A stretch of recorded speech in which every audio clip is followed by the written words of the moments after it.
أعوذ بالله من الشيطان الرجيم. بسم الله الرحمن الرحيم. إن الذين يبايعونك إنما يبايعون الله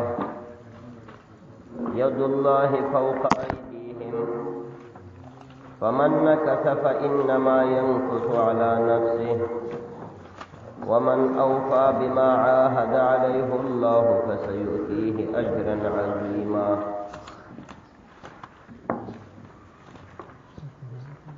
سورة فتح نهم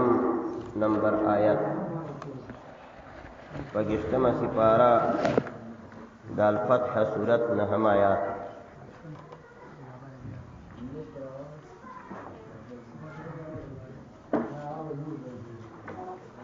نبی علیہ الصلوۃ والسلام مبارک چې کله د 1400 صحابه کرام لخر تیار کو او د مکی په طرف باندې د عمرې په نیت باندې روان شو،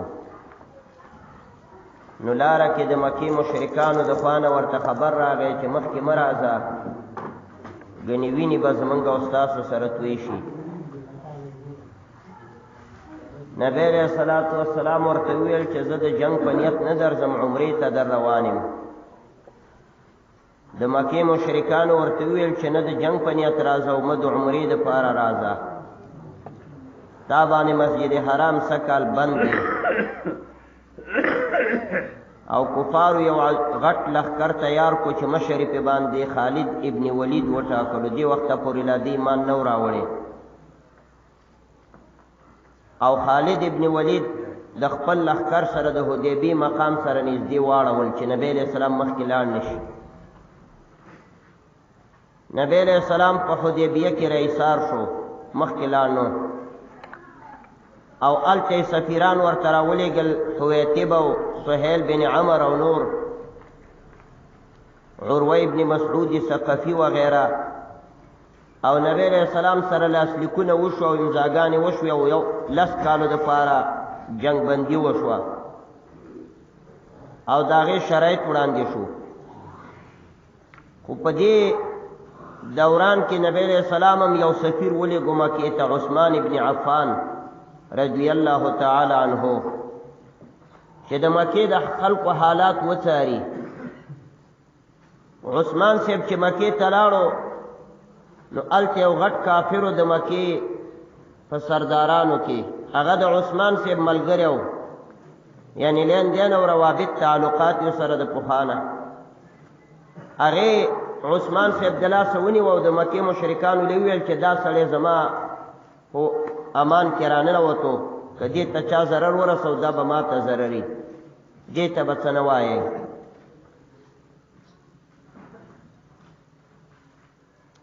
نو عثمان رضی الله تعالی عنہ په ټولې مکه باندې وګرځوئ، کفارو مشرانو سره کېنه او خبرې ورسره وشوې. بیا ورته هغې وویل عثمانه که طواف کې تیار مکې له راغلی راځه طوافونه وکړه. هغه ورته ویل نه، چې څو پورې نبی علیہ السلام طواف نه کړی زه هغه نه مخکې طواف نه کوم.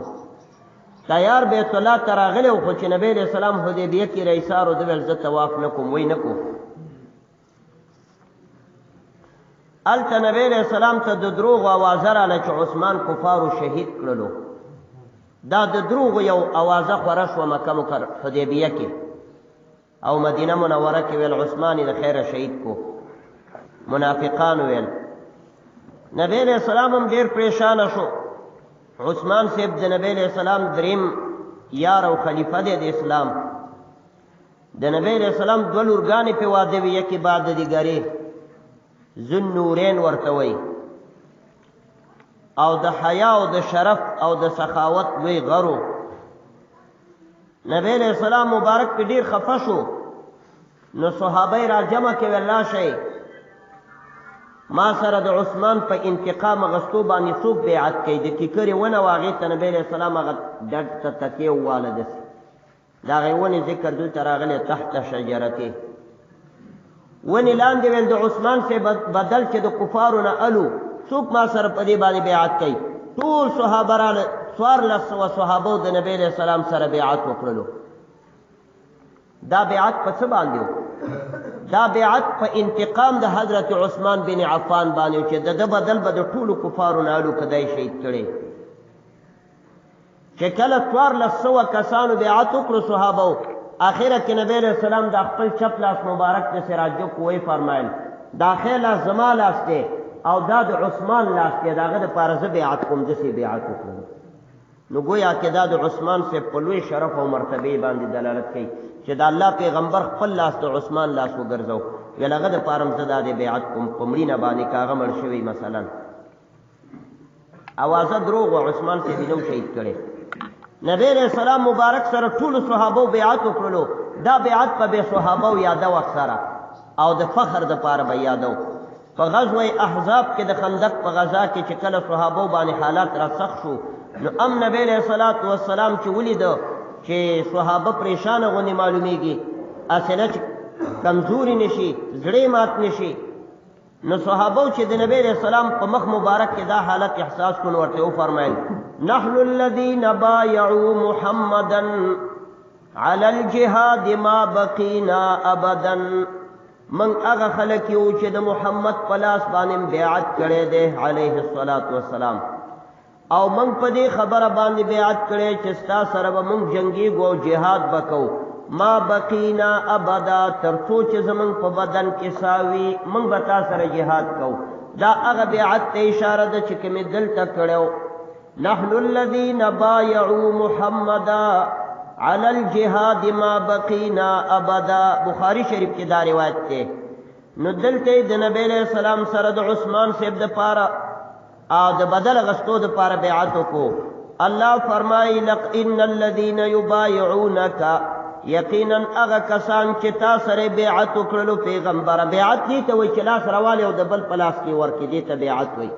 دا بیعت په 4 قسمه د علماو لیکلي ښه 4 قسمه بیعت دی په اسلام کې. یو ته وایي بیعت علی الایمان،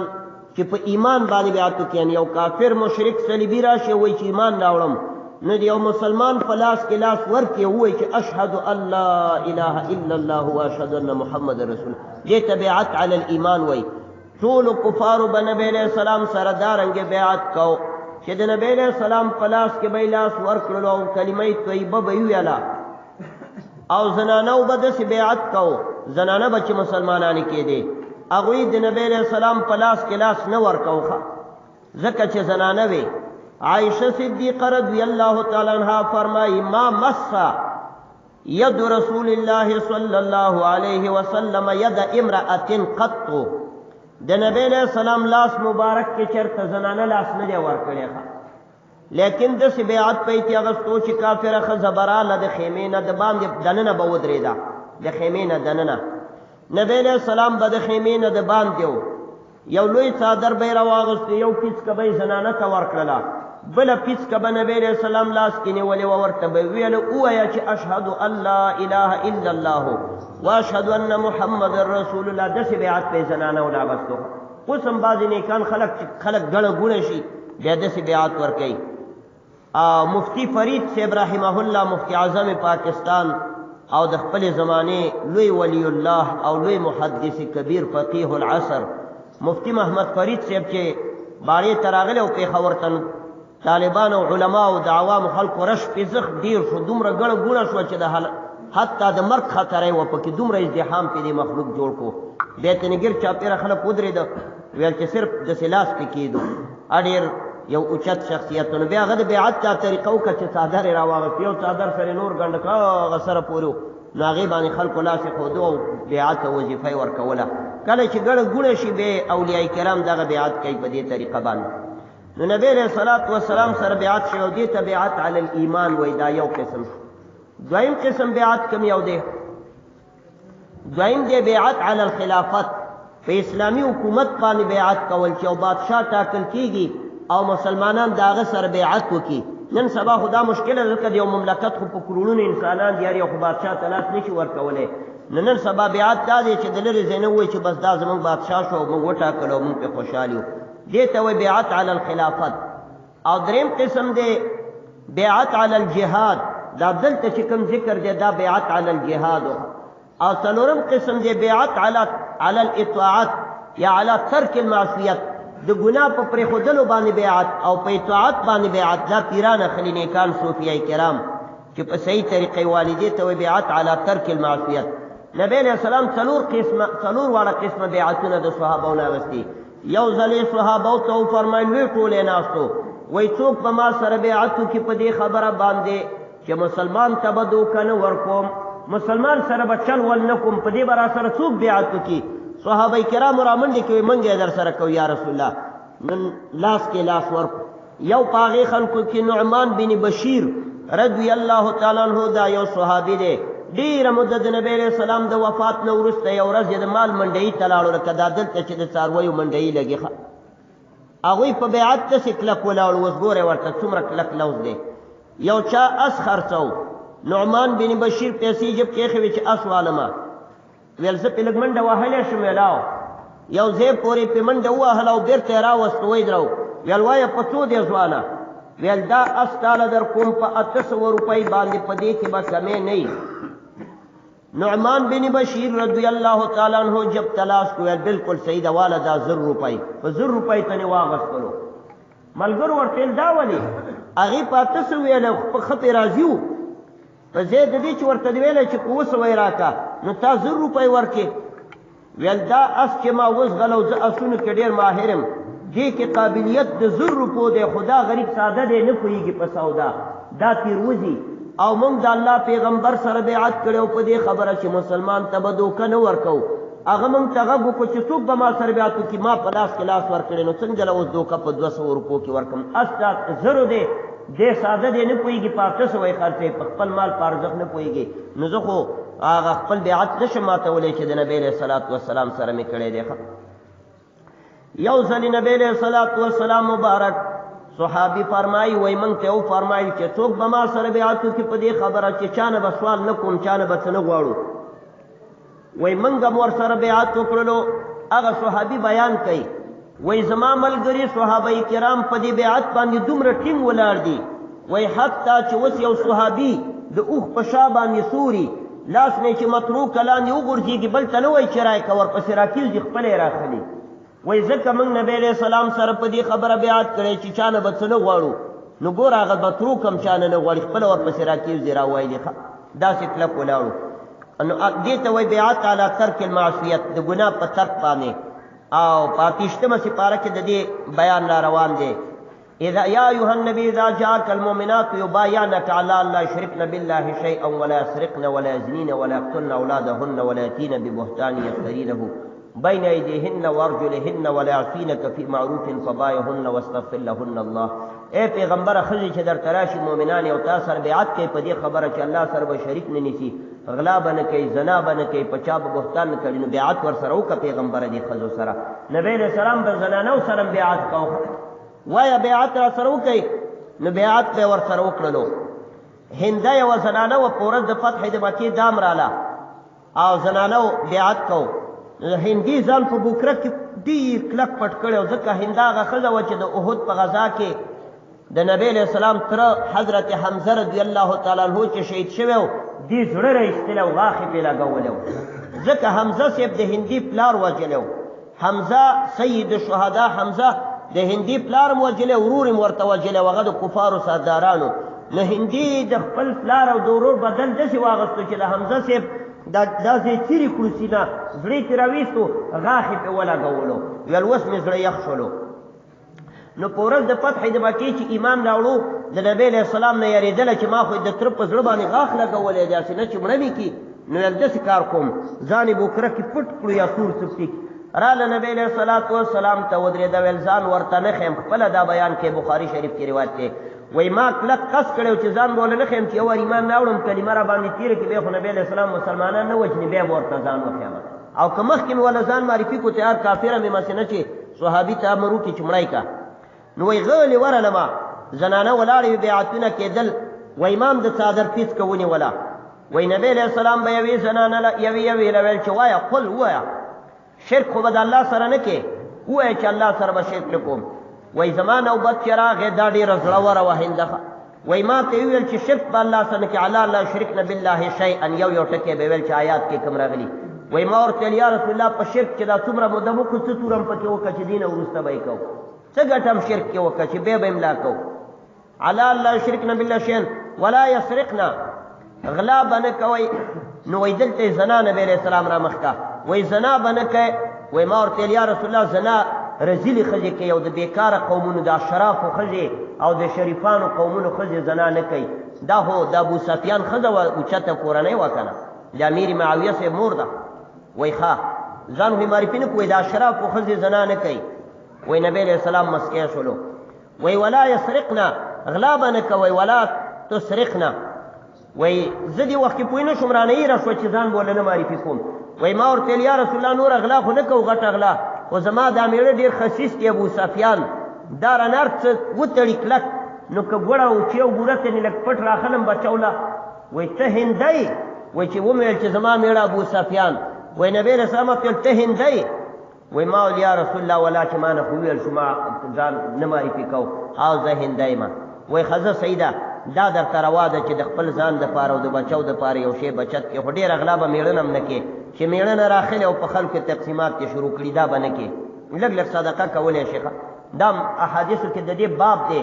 باب صدقه المرأه من مال الزوج بخاری شریف امام بخاری په باب خباب دی په بیان د صدقې د خځې کې د مال د میړنه د میړه د مال نه دومره صدقه کولې شي چې او فقیر ملنګ یو ګړه ورکی او چي ورکی او وړه ورکی وکاسا یو شل یا 50 یا 200 روپۍ ورکی 1500 دسې صدقه نشي کولای چې بکس تلاړه شي 1 لک روپۍ راوالي د میړه وغه چاله ورکی میړه غریب غرب کو پر کې دا صدقې خزه نشي کولای ځکه میړه په سختۍ ګټلې لګ لګ کولای شي د خپل هغه عام رواج مطابق نو دا بیعتونه بدله تشریک ان الذين يبايعونك یقینا هغه کسان هغه صحابه کرام چې تاسو سره بیعت وکړلو او په حدیبیه کې انما يبايعون الله یقینا په حقیقت کې دوی د الله سره بیعت کړي دي دوی د سی وای چې الله سره بیعت کړي دي خدوم لوی خلق زکه چې تاسو سره چې بیعت کوي پیغمبره نو د الله د رضا د پاره کوي نو د سی د الله سره چې کړي ید الله فوق ایدیهم د الله لاس کې دي د دوی د لاسونو د پاسه دي او دا د متشابهاتو نه دي د دې په کیفیت څوک نه پوهیږي او بعضې نور غړي معناګانې کړي قرطبي پکې ډېر تحقیق کړي فمن نکثا الله وی چا چې دا بیعت مات کړلو پیغمبر سره بیعت کو بیرته په شا لاړو نو فانما ينكث على نفسه دا بیعت مات کړي د ځان په zarar باندې دی الله ته نقصان نشتا چې څوک په بیعت ونه درېدو په لوز ونه درېدو دې د ځان په zarar باندې مات کړي دی ومن اوفا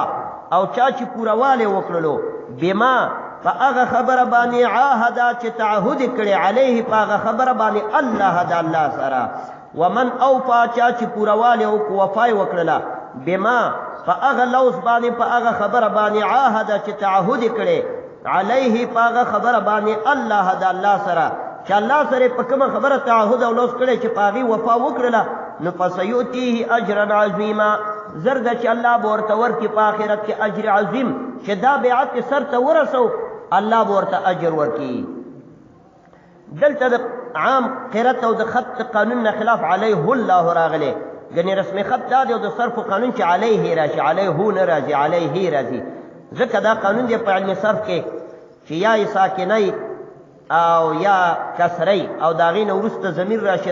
ضمیر باندې بزیر عليه او به بي ودلته عليه هو راغه دا دې لپاره چې ورسته تنوم د الله دې چغه مفخم ویل شي لک ویل شي عليه الله ځکه په تجوید کې دا قانون دی چې لفظ د الله نه مخکې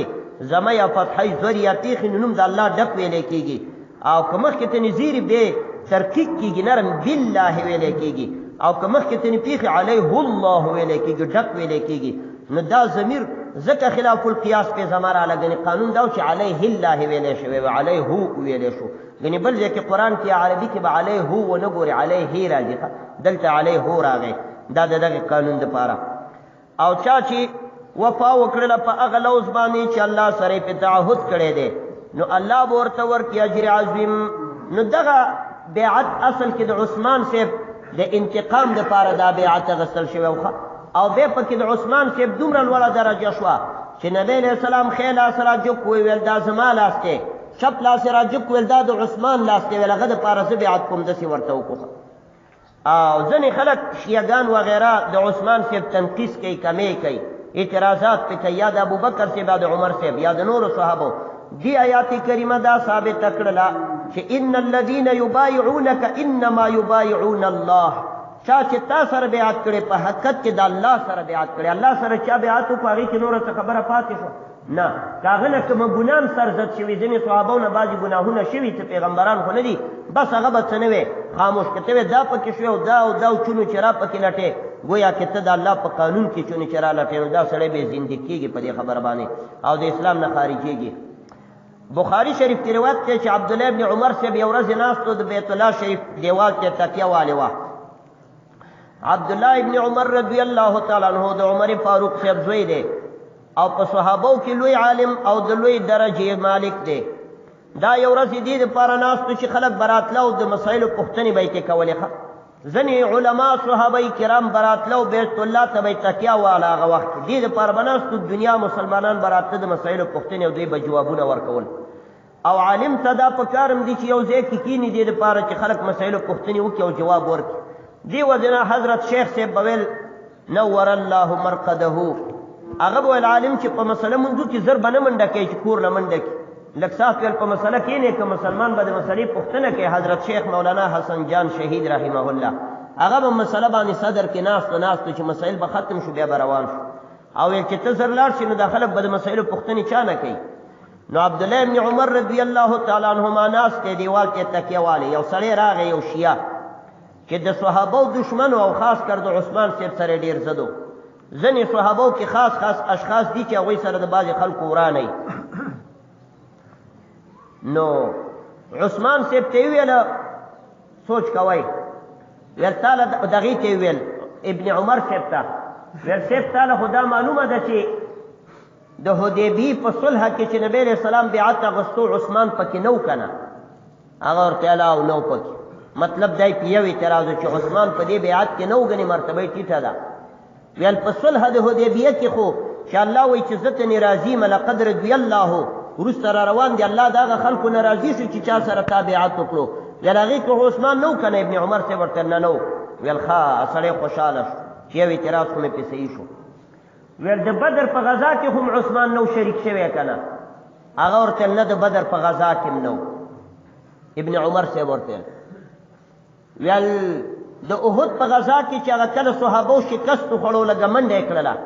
صحابو د احد غزا کې لګمنډه کړې و شکست خوړو به الله ورته فتح ورکړه دغه شکست چې وګړي وخت کې نبی سم غاخونم شهیدان شو یل دغه صحابو چې منډه وکړي منډي کول کې عثمان سے بمو کنه ویل او غم پکيو دای درې می اعتراض چې ګور منډه هم کړی غني دې خبيث شیا د ایران رادونه وسم ټول ور صحابو په صدا پور پاګني عبد الله ابن عمر سے ورته حمار ګله وګونی سا احمق خرا ویل چې وسته په خبره پوي کم ویل په صلح د حدیبیه کې چې عثمان سے نو په بیعت کې نور صحابو په خپل لاسونو بیعت کو عثمان د پاره نبی رسول الله خپل لاس وګرځول چې دا د عثمان لاس دی نو د ټولو صحابو نه مرتبه لوړه شو ځکه ویل دا د عثمان لاس دی نبی رسول الله خپل لاس نه د عثمان لاس جوړ ویل په دې پوي شي ویلاو ویل په بدر کې چې نو د بدر غزا کې ته نو شریک شوه هغه وجدا و چې د نبی رسول الله نور چې په عثمان واده و دا سخت مریضه و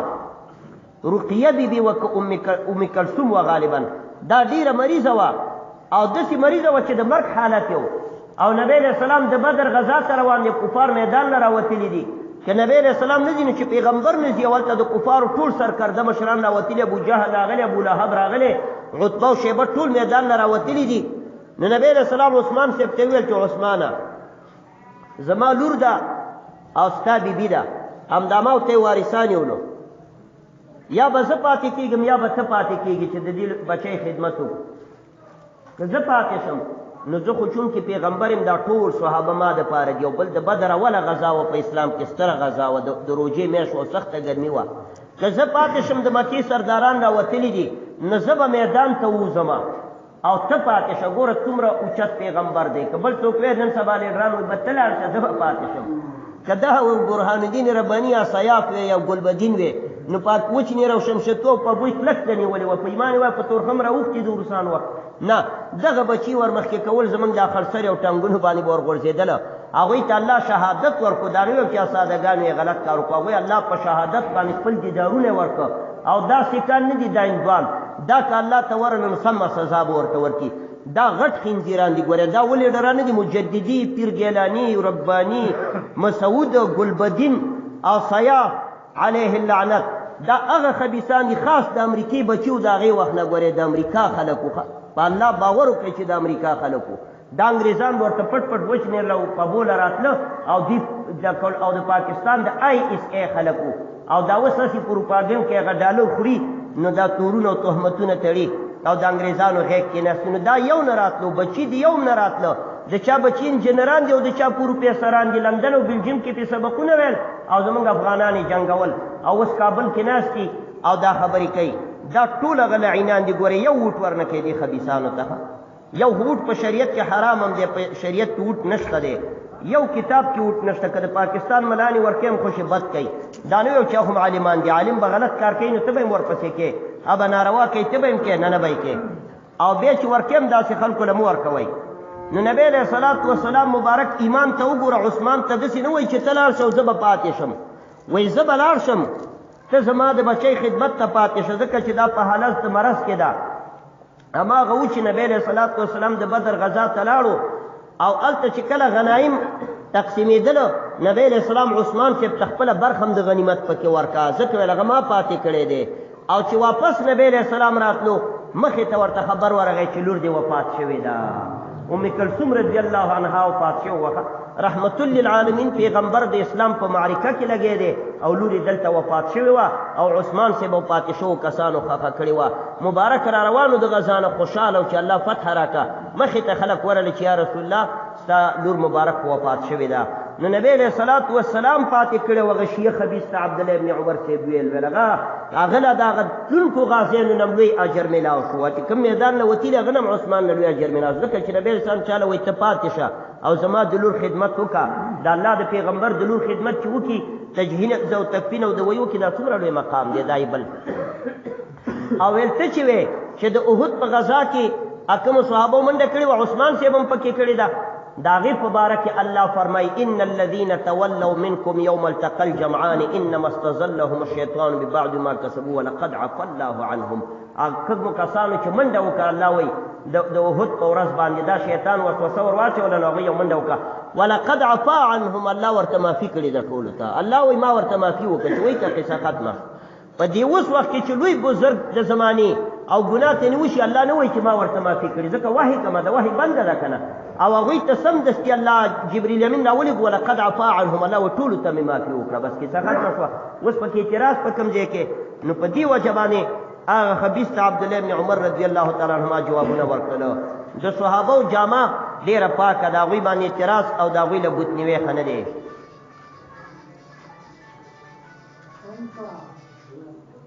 سيقول لك المخلفون من الاعراب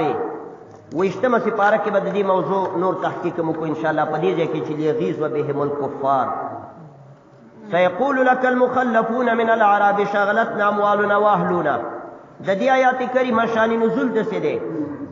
چې نبی علیہ السلام چې حدیبیه ته وتو ټول خلک را جمع کړه صحابه ورسره ومنله ورسره لاړه 1400 صحابه ابل ور مې درته ویل منافقین او باندچیان چې هغوی ونه واته هغوی خپلو کې سره ویل دا پیغمبر اسې د عمرې په نوم ذمه کېله او مکې والا ورله تورې تېرې کړي دا ټول به مړه کېږي یو به هم د خیره ژوندی نه راځي مه ځئ منافقانو خپلو کې ویل مه ځئ ټول حساب چې کله هغوی لاړو حدیبیه مقام کې صلح لاسلیک شوه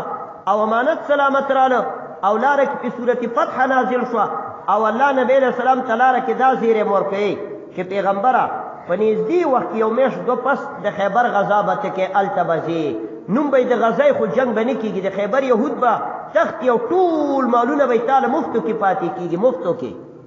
نو دا چې کله منافقانو واوري د خپلو کې ویل چې هو دا خو کار خراب شو که نه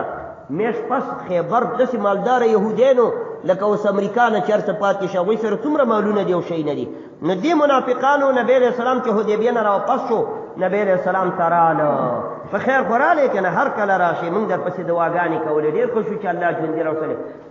ځکه بله غذا پېښه شو موږ به هم در سره لاړ شو موږ به هم در هلته خو پوه چې د خیبر غذا را روانه ده و هغې کې جنګ نشته مالونه دي موږ به هم لاړ شو الله رب العزت دلته ورته وایي ورته ووایه چې په ژوند کې به هم تاسو موږ سره آینده جهاد ته نه ځئ، تاسې باندې د الله سره کرښه راکش شوله. او د خیبر غزا له به هغه مجاهدین دي چې کوم حدیبیه له تللي وو، هلته تکلیف په سر یې وګاللو، نو اوس د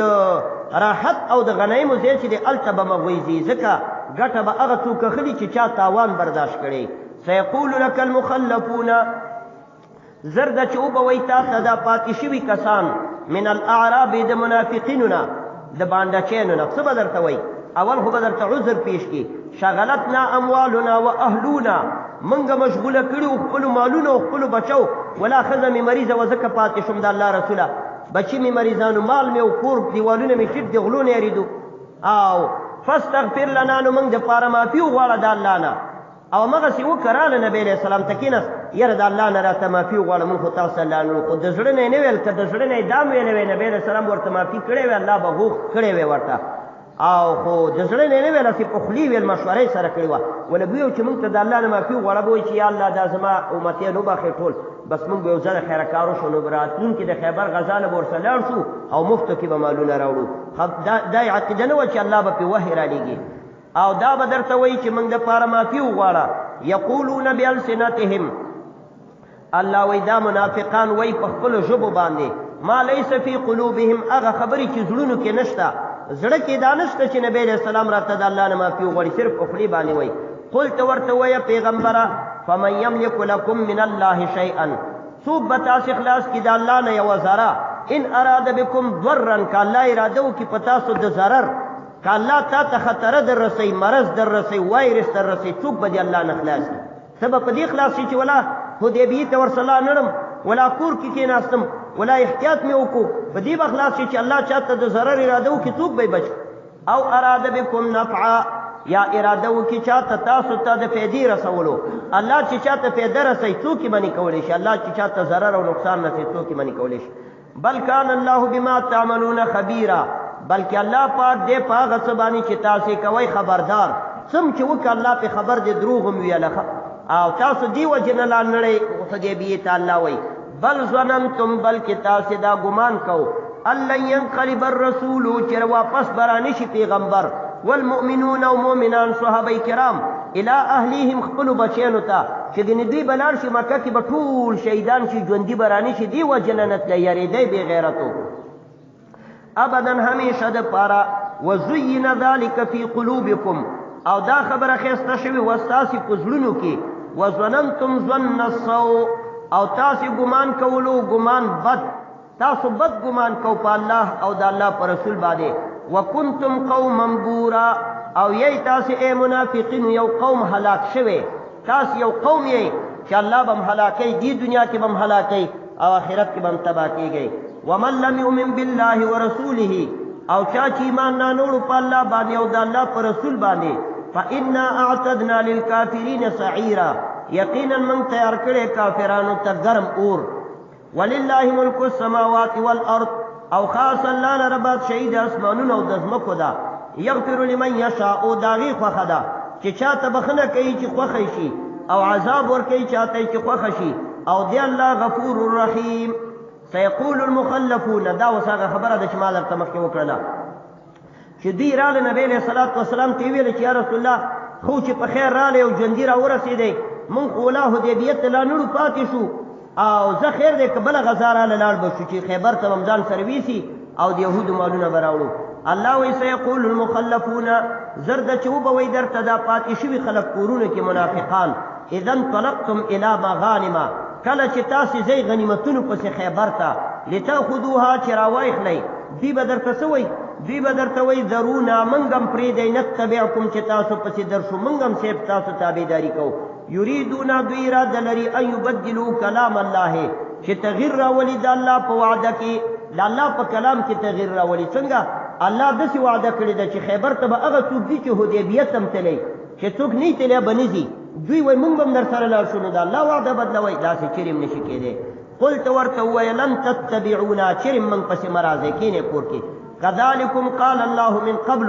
دارنګې الله پخوا دا فیصله کړې ده چې تاسې به نه ځئ. نو چې کله ورته نبی علیه السلام مبارک وفرمیل خیبر ته چې روان شو، یا رسول الله موږ به هم در سره لاړ شو که نه؟ نبی علیه السلام ورته ویل تاسې مه ځئ موږ سره. دوی څه ویل خپلو کې مخامخ ونه چپله شو ویل بل تحسدوننا دا پیغمبر موږ سره حسد کوي په موږ یې ګټه نه ده پرځوخه نو الله وایي فسیقولون زرد چې دوی به ووایي بل تحسدوننا بلکې تاسې موږ سره حسد کوئ الله وایي نه نه پیغمبر چا سره حسد نه کوي او نه مؤمنان کې دا ما ورته ویلي چې دا خبیثان مه بوځه بل کانوا لا یفقهون الا قلیلا بلکې دي دوی چې نه پوهېږي مګر لږ او پوهه پکې نشته قلت ورته ووایه للمخلفین یو بله خبره ورته وکوه ښځه که ډېر تکړه یئ او دومره زمریان یئ خیبر نه تېر شئ هغې کې جنګ نشته هغې کې ټول غنایم دي خیبر نه بیا ډېر غنیمتونه الله صحابو ته ورکړه او ډېرې مالداره هغې نه تېر شئ که ډېر رښتیا د خپل ایمان مظاهره الله ته کوئ او خپل ځانونه مؤمنان څرګندوئ حدیبیه کې خو لا نړی که نه را روان نور جنگونه د فارس او د روم قوي جنگونه را روان دي هغې کې بیا تکړه شئ که مجاهدین یو مؤمنان بیا هغې ته لاړ شئ الله رب العزت وی قلت ووایه پیغمبره للمخلفین من الاعراب هغه پاتې شو بانډچیانو منافقینو ته ستدعونا زرده چې تاسو به راوغوښتل شئ الى قوم مقابلې د یو قوم ته اولی بأس شدید چې د سخت طاقت والا د رومیان او فارسیانو جنگ ته به تاسو راوغوښتل شئ راوبم غواړي مشر تقاتلونهم چې تاسې به ورسره جنګېږئ او یسلمون یا به هغوی تسلیمیږي نو هغې کې بیا تکړه شئ لاړ شئ فان تطیعو که چېرې تاسې هغې کې هم د الله اطاعت وکړو د پیغمبر اطاعت یؤتکم الله اجرا حسنا الله به درته ښایسته اجر جنت کې درکړي وان تتولوا او که هغې کې مو ګرځېدی بیا هم چل ول جوړ کړو کما تولیتم من قبل لکه مخکې حدیبیه کې چې نه وی تلي یعذبکم عذابا الیما الله به عذاب درکړي تاسې ته درناک عذاب نو په دې صحابو کې ځینې صحابو چې ړانده وو په سترګو ړانده وو بعضې شلو په خپه باندې او بعضې مریضانو نه وتلي هغوی خفه شو چې ولا الله پاک په آیاتونه د منافقینو په رابطه راولېږل او سخت یې ورټل پکې او الله ترې خفه شو او رسول هم ترې خفه شو نو موږ هم دا خو ایمان والا او معذورینو ړانده نه وتلي پکې موږ خو هم نه وتلي موږ به الله موږ نه نه خفه چرته الله د دوی د زړه د ساتنې دپاره دا آیاتونه راولېږل الله فرمایي لیس علی الاعما حرج نشته دی په ړانده باندې ګناه ړوند ته جهاد ته لاړ نه شي دې باندې ګناه نشته دې وجې نه شریعت ړوند ته د جمعې مونځ هم معاف کړی ړانده باندې د جمعې مونځ هم نشته کور کې د ماسپښین مونځ دي او که چا ته لاس ورکړو لاړو نو ډېر اوچت ثواب دی خو که لا نړو الله یې نه رانیسي د جمعې مونځ په ړانده باندې نشته جهاد پې نشته لیس علی الاعما حرج نشته دی په ړانده باندې ګناه ولا علی الاعرج حرج نو نه په ګوډ باندې ګناه شته چې جهاد ته لاړ نه شي شل دی ګوډ دی په یو وخت که په دواړو دې باندې ګناه نشته که غزا ته لاړ نه شي او الله به د مجاهدینو اجر ورته کور کې ورکوي او دې ړوند ته او دې ګوډ ته چې جهاد مونې کې الله به د مجاهد اجر هم ورکوي ولا علی المریض حرج او نه په مریض باندې ګناه شته چې یو سړی مریض دی نه شي تللی که جهاد ته لاړ نه شي الله به مجاهدینو کې حسابوي که د جمعې مونځ ته لاړ نه شي د جمعې د مانځه اجر به الله ورکوي که سخت مریض دی روجې وخوړي الله به د روجو اجر هم ورته ورکوي دا کوم مریض ته چې الله روجې روا کړې وی خوري دا نه ده چې اجر نه محرومه شو اجر به الله ورته ورکوي باقاعده ځکه چې روغ خو نیولي که نه خو اوس چې مریض شو نه شي نیوی نو که وی خوري ام الله به اجر ورکوي ولا علی المریض حرج او نه په مریض باندې ګناه شته ومن یطع الله ورسوله چا چې د الله اطاعت وکړو او د الله د رسول اطاعت وکړو یدخله الله به دا داخل کی جنات هغه جنتونو ته تجري من تحتها الانهار چې روان دي به لاندې د هغې نه نهرونه ومن یتولوا څوک چا چې شا کړله دین ته یعذبه عذابا الیما الله به ورته درناک عذاب ورکي لقد رضي الله یقینا الله خوشحاله شو والله راضي شو عن المؤمنین د هغه مؤمنانو نه الله د هغه مؤمنانو نه راضي شو کومو مؤمنانو نه اذ یبایعونک کله چې تا سره بیعت کولو تحت الشجرة د ونې لاندې دا د کیکر ونه وه د کیکر هغې ته نبی علیه السلام تکیه وواله او صحابو ته راشئ بیعت وکړئ نو 1400 صحابو ورسره بیعت وکړلو الله وایي دې ټولو نه الله راضي شولو فانزل السکینة علیهم نو الله را نازل کړله سکینت په دوی په زړه باندې اطمینان نازل دا سکینه څه له وایي سکینه او کیفیت دی چې الله د مؤمن په قلب او په زړه را نازلوي چې هغې سره هغه مطمئن او ډاډه شي خوف یره بزدلي دا ترې ختم شي هېڅ احساس د یرې به نه کوي دا سکینه کله کله نازلېږي حدیث مبارک کې راځي الله یوه ملایکه مقرر کړې هغه د مؤمنانو زړه ته ډاډ وربخي ښه یوه ملایکه ده د هغه صرف دا وظیفه ده چې د مؤمنانو زړه ته تسلي سکینه آرام اطمینان ډاډ دا وربخي زړه مطمئن کوي ډاډه کوي او دې نه یریږي ټوله دنیا به په تراره کې یو شي نه دا به ډاډه او مطمئن خوشحاله به خاندي به نو دې ته سکینه وایي دا الله کاملو مؤمنانو ته ورکوي فانزل السکینة علیهم الله په دې باندې سکینه نازله کړله واثابهم فتحا قریبا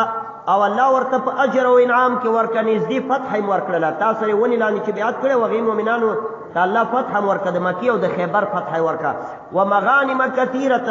او ډیر غنیمتونه ورته ورکړل یاخذونها چې دوی به راخلي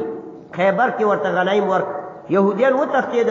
او تیاری ارض څه د یهودو سره زر او سپین زر او زغري او توري او سامانونه او کورونه ټول صحابه ته الله پاتې کړل الله یاخذونها چې دوی راواغستل دا غنایم دام یو د الله نعمت دی کنه غنیمت ځکه مال دولت هم د الله نعمت دی چې حلال دا یاد ساتئ دا مال دولت چې په حلاله طریقه سره وګټي دام د الله نعمت دی دې ته الله خیر ویلی دی الله ورته فضل ویلی هذا من فضل ربي او وانه على لحب الخير لشدید خیر نه مراد حلال مال دی حلال مال چې دی دا خیر دی او دا چې څومره ډیرې ښه ده خو حرامونه هم دی الله بچو ساتي حلال مال چې څومره ډیر چا سره دا خدای دا دی ورته نه خپه کېږي چې په صحیح ځای باندې لګوي او خپلو بچو باندې او په ښایسته طریقه یې لګوي په احسنې طریقه سفیان ثوری رحمت الله علیه یو بزرګ تیر شوی دی دا د صحابو د زمانې نه وروسته او زمونږ د امام صاحب همصنفي و په شام کې سفیان ثوری درس کو په کوفه کې امام اعظم صاحب درس کو په یو وخت نو سفیان ثوری لوی بزرګ دی مشکات شریف کې د دې نه روایت راغلی دی سفیان ثوری سے وفرمایل وكان المال يكره فيما مضى فأما اليوم فهو ترس المؤمن وإذا صحابه وقت به خلقو مال بد ګڼلو پیسې به بدې ګڼلې ځکه پاکان خلکو ایمان مضبوط و عقیده قوي وه په الله یې توکل کلک و که کور کې به یو شی هم نه و یاره به ورسره نه وویل ځان لا شته دی پخوا به مال بد ګڼل کېدو د صحابو زمانه کې بیا وایي فاما اليوم فهو ترس المؤمن هر چې نن ورځ ده نن زمانه ده نو دا مال د مؤمن دپاره ډال دی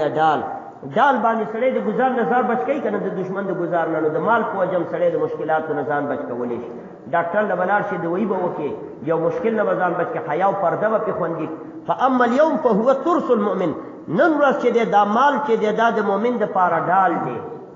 او بیا ورپسې څه فرمایي ورپسې فرمایي ولولا هذه الدنانير لتمندل بنا هؤلاء السلاطين وای کدا پیسې موږ سره نه وې داسې د روپۍ لاس کې ونیوي او بنډل سفیان ثوري صاحب چې لوی ولی الله دی د الله پیسې لاس کې ونیوي وای کدا دنانیر موږ سره نه وې دا دینارونه او نغدې روپۍ او بنډلې روپۍ وای دې بادشاهانو او د حکومت والا خلکو به موږ نه د سپاکونه جوړ کړی وی را باندې به لاسونه وچولې یعنې موږ باندې به څه نخرې کولې دا د پیسو په وجه په دې غریبو څه نخرې وشوې او بیا ورپسې فرمایي فمن كان عنده من هذه شيء فليصلحه وای که چا سره خپلو شاګردانو ته نصیحت کوي که چا سره د دې حلال مال نه څه روپۍ وي نو کلکې دې وساتي بې ځایه مه مصرفه کوئ اسراف پکې مه کوئ بې ځایه مه لګوئ او ټولو مؤمنانو ته دا نصیحت کوي که چا سره حلالې پیسې فليصلحه ودې ساتي فإنه زمان ان احتاج اول من يبذل دينه داسې زمانه را روانه ده داسې وخت را روان دی که چرته یو سړی سخت محتاجه شو نو اول چې خرڅوي دین به خرڅوي که ضرورت پیښ شو روپو ته الله دینې کې ځمکه به نه خرڅوي وایي به پټۍ چا خرڅ کړی بل شی به نه خرڅوي بل شی اول من یبذل دینه اول به خپل دین او عقیده او ایمان او مذهب به پیسو دپاره خرڅوي داسې وخت راغی که رانغی ډېرو خلکو عیسویت غوره کړو د امریکې ډالۍ شنه ډالۍ جب کې خو عیسویان شو په خدای باور وکړئ ډېر خلک پاکستان کې هم زښت ډېر پاکستانیان اسلام آباد کې نیم عیسویان هلته خو د رادوګانو نه د عیسویت تحریک هم چلیږي باقاعده او دلته کابل کې هم ډېر عیسویان شو زموږ افغانان بچي نو دین خرڅول اسانه دي ځکه به دا دین خرڅي بل په دین باندې پیسې هم ډېرې زیاتې کېږي الله دې موږ او تاسو نه وساتي نو ځکه الله پاک غنایم دلته د نعمت په مقام کې ذکر کړی ومغانم کثیرة علماء ذکر کړي اول حلال مال اوله مرتبه کې حلال مال کوم یو دی مال د غنیمت کې دا مرتبه علماء ذکر کړي کتابونو کې په دنیا کې اول حلال مال چې دی مال د غنیمت دی دا ولې د دې وجه څه ده چې مال د غنیمت اول حلال مال دی د دې وجه درته وایم وجه دا ده چې دا نور مالونه خو لاسونو کې اوړي راوړي یو نه بله سود کې مواوړي رشوت کې مواوړي ناولو کې اخیره کې یو پاک سړي تم راشي یو مسلمان تم راشي کفارو د ټول له سنت شوي او د غنیمت مال داسې دی چې دا مال الله کافر ته ورکړی او کافر هم د الله بنده دی الله ورکړی چې دا وله هغه چې کله په قدر پوه نه شو او ایمان یې رانوړو او مسلمان ورغی دا ورمیږي وواله او مال یې ترې واغستو ګویا کې داسې دی لکه الله چې د کافر نه ډایک راواغستو او د مجاهد ته ورکړو چې واله نو دا مال الله ورکړی دی ورته کافر ته ورکړی او هغې د الله اطاعت ونه کړو الله ته مې راواغستو مجاهد ته ورکړو چې واله نو دې کې د چا لاسونه نه دي تاو شوي دا ډایرک د الله په لاس مجاهد ته ورکړل شوی ځکه علماو لیکلي چې دا مال د غنیمت ټولو کې اول نمبر حلال مال دی دویم نمبر کم یو دی ورپسې دویم نمبر ښکار علماو ذکر کړي دا ښکار چې سړی ځنګل کې وکړي او ریوړي حلالي کې وی خوري دا دویم نمبر دریمه مرتبه کې تجارت کې دی تجارت دا دکانداري او تجارت چې مال په 10 روپۍ اخله او په 20 خرڅوه دغه دریم نمبر حلال مال دی الا ان تكون تجارة عن تراض منکم قرآن پاک الله تجارت هم ذکر کړی دی دا ډېر حلال مال دی او څلورم نمبر دا دیقاني او زمینداری دام حلاله ده اگر چې په بعضې صورتونو کې د دیقانۍ هم لوی اجر راغلی دی نبی علیہ السلام مبارک فرمایي مشکات شریف حدیث کې وای کم دیقان چې په پټي کې غله وشیندله نو څومره مرغان چې د دې نه دانې خوري دغو مرغانو له نه دي شیندلي که نه دغو مرغانو له نه دي شیندلي ځان له یې شیندلي دي نیت یې پکې نه دی کړی خو څومره مرغان چې د دې نه دانې خوري دا ټول د ده په صدقه کې ملایکې لیکي او څومره مسلمانان چې تنې وږي ماتوي د انګور دانه راش کوي بل د مټرو پلیش کوي یا نور مسلمانانو ته تنې ورکول کېږي په خپل لاس کوي چې ورکړي خو هسې هم صدقه ده که چا تنې غلا وکړه د دې قان نه هغه هم وایي ملایکې په صدقه کې حسابوي دا ټول مشکات شریف کې حدیث دی ومغانم کثیرة الله وی ډېر غنیمتونه ورکړه دې صحابو ته یاخذونها چې دوی به یې را اخلي وکان الله عزیزا حکیما الله زورورم دی د حکمت خاوند دی زورور دی چې چا نه مال اخلي او چا ته ورکوي او د حکمت خاوند دی هر یو کې د الله حکمت دی وعدکم الله الله تاسو سره وعده کړې ده ای مؤمنانو ای صحابو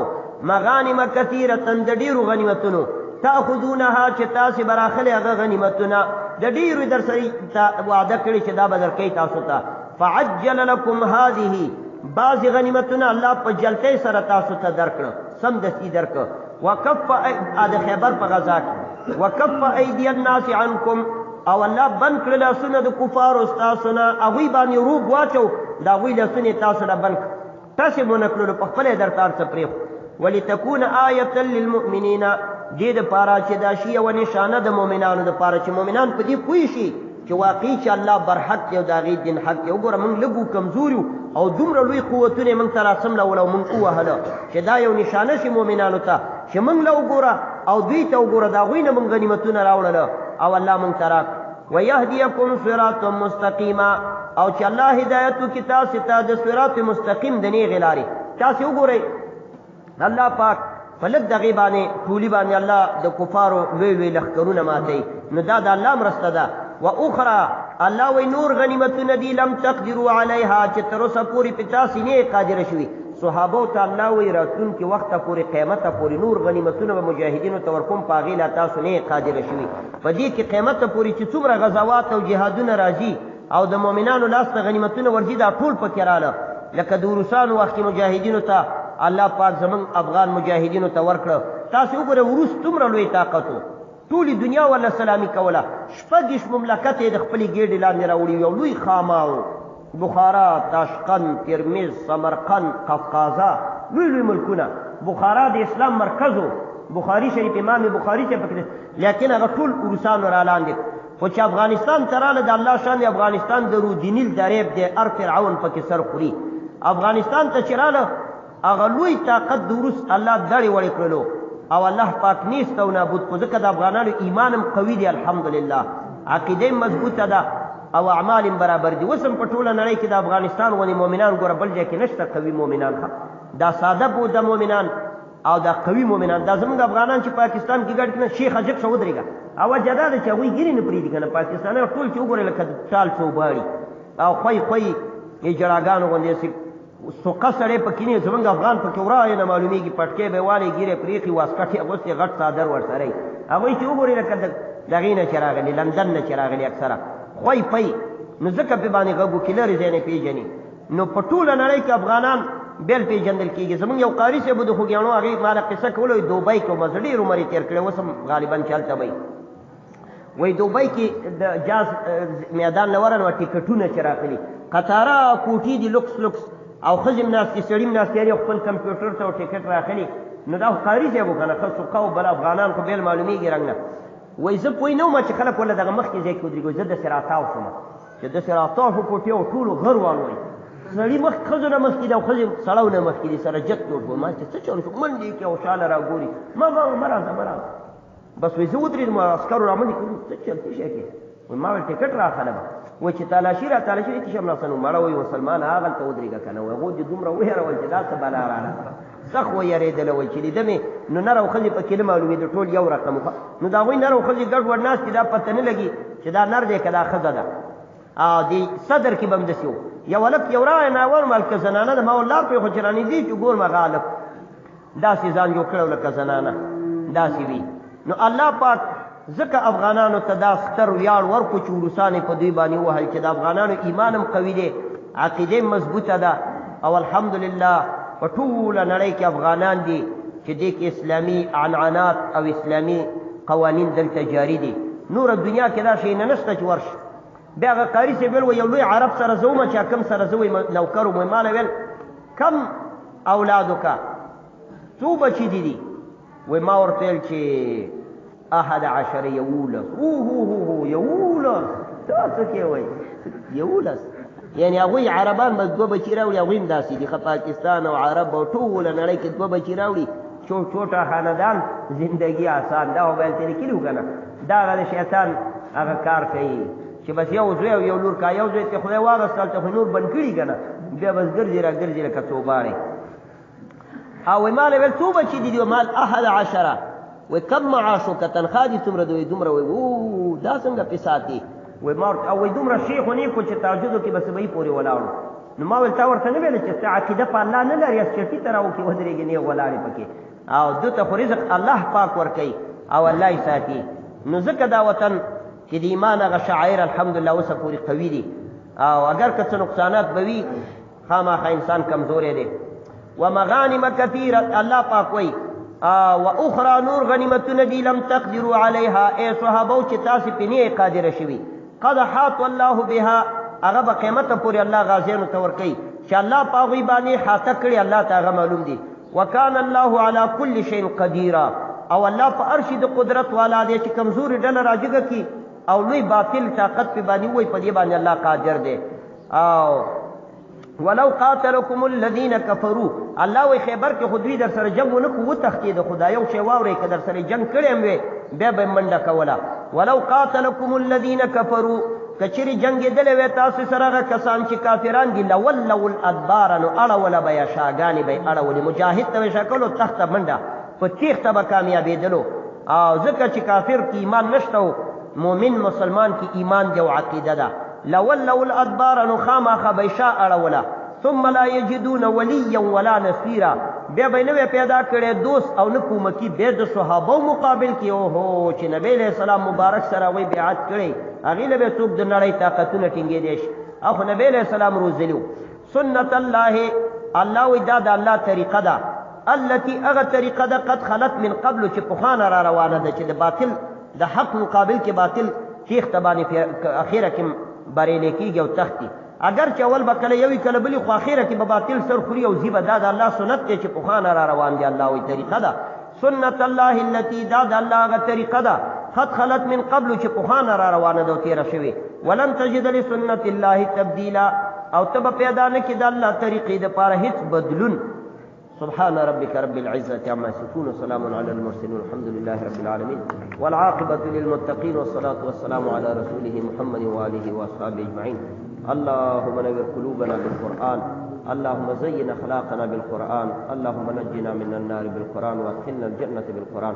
اللهم اجعل التوفيق رفيقنا والصراط المستقيم طريقنا الله زمون دا ناس تقبل دربار کې قبول منظور کړي الله دا حاضر جمع ټول او بخي الله د دې حاضر جمع صغیره او کبیره ګناهونه معاف الله موږ ته مرد ایمان سره راکړي الله زمونږ دا روژې دا تراویح دا ختمونه تلاوتونه ذکرونه وظیفې روجمات تشنمې ټول هغه کارونه چې په دې میاشت کې ترسره کېږي ټول قبول او منظور کړي الله رب العزت ټول مسلمانانو نه قبول کړي د ټولې نړۍ د مسلمانانو په مابین کې اتفاق او اتحاد پیدا کړي افغانستان کې او ټول اسلامي دنیا کې اسلامي امن راولي، اسلامي حاکمیت راولي، وینې تویېدل او خونریزي او جنگ جګړې بندې کړي. الله د مسلمانانو منځ کې قوت او محبت راولي او شریعت غرای محمدي نافذ او حاکم کې. الله کفار نیست او نابود کې، وایرسونه او مرضونه ختم کړي. الله دې کلي او دې علاقه باندې رحمتونه را نازل کړي. الله رب العزت دنیا او آخرت زموږ ښایسته کې. چې څومره مریضان دي کورونو کې دي، شفاخانو کې دي، نورو ځایونو کې، الله ټولو ته صحت کامله ورکړي. وصلی الله تعالی علی خیر خلق محمد و آله.